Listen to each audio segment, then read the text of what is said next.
Hi, this is Jim Cramer from CNBC's Mad Money.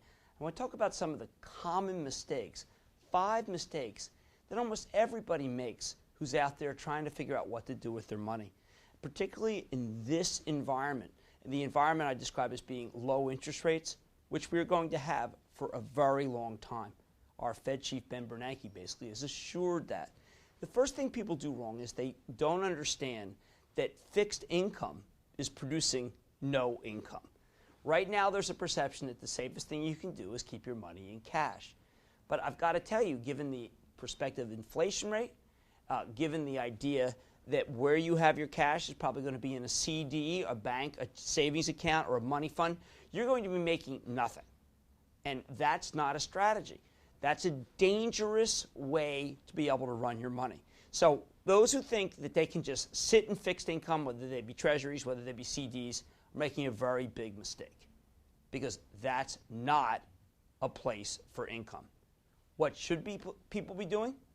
They should be thinking about owning common stocks with good, safe dividends by companies that have very good credit ratings. And you can always check the credit rating. It's available at Yahoo Finance, visible. You can find it. It's visible on almost every single site when you talk about stocks. But what you're looking for is a company that yields between 2 and 5%. Why I say 2 and 5, I don't want to do more than 5 right now, other than on a case-by-case basis, because sometimes the ones that yield more than 5 are often red flags. But a company with a long tradition of giving dividends, Procter & Gamble, an Emerson, that kind of company, a Kinder Morgan Energy Partners, if you want to do a little bit higher yield. These are the kinds of stocks that historically have been terrific to buy. Verizon, AT&T, Con Ed, Dominion Resources, Exelon. Those are the companies that give you a good yield, and they have decent balance sheets, and those are far better for fixed income than having cash. And there is some upside, obviously, if the stocks can go higher. But these are companies that are serial deliverers of dividends. They like to boost their dividend every year, and I think that's a much better alternative.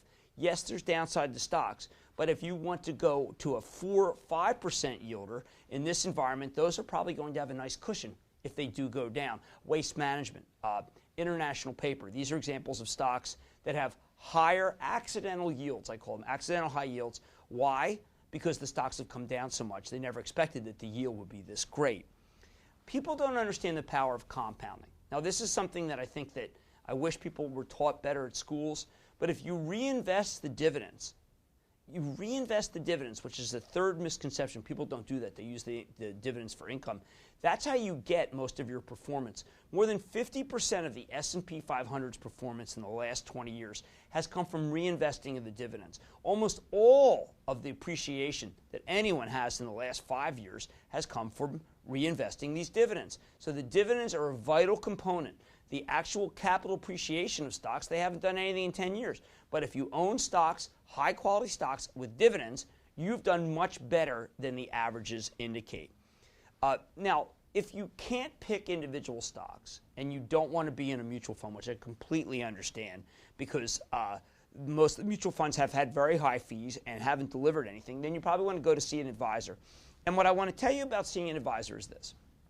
The moment you go to the advisor, a lot of people feel their job's done. They say, okay, well, listen, I've just been in. I did a lot of work with the advisor. The advisor's really terrific. I'm just going to turn the money over. That's okay, but I would tell you that the best clients are people who stay up on the advisor.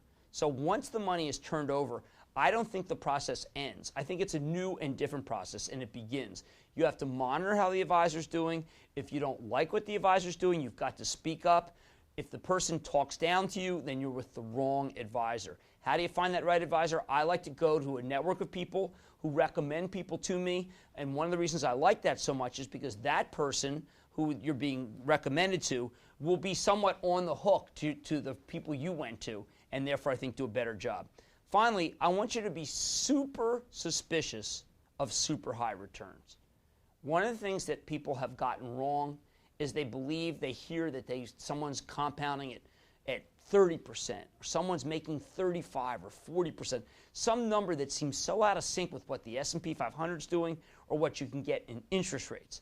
And when you see that, I'm telling you, it's a red flag. You've got to protect yourself. I suspect that that is not a real return.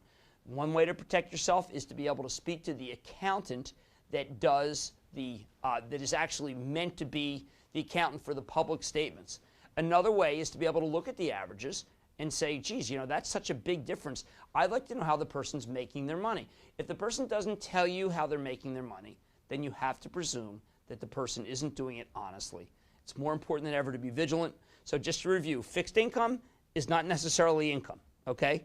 Dividends are a better way to go as long as you are owning stocks that have good balance sheets and a long history of paying dividends. Please understand the power of compounding. When you reinvest those dividends, that's where your performance is probably going to come from. Just because you give your money to an advisor doesn't mean the process is over. Stay up on the advisor. And if someone is generating what seem to be outrageous, outsized returns, they probably are fictitious and they are guilty until proven innocent. Thank you.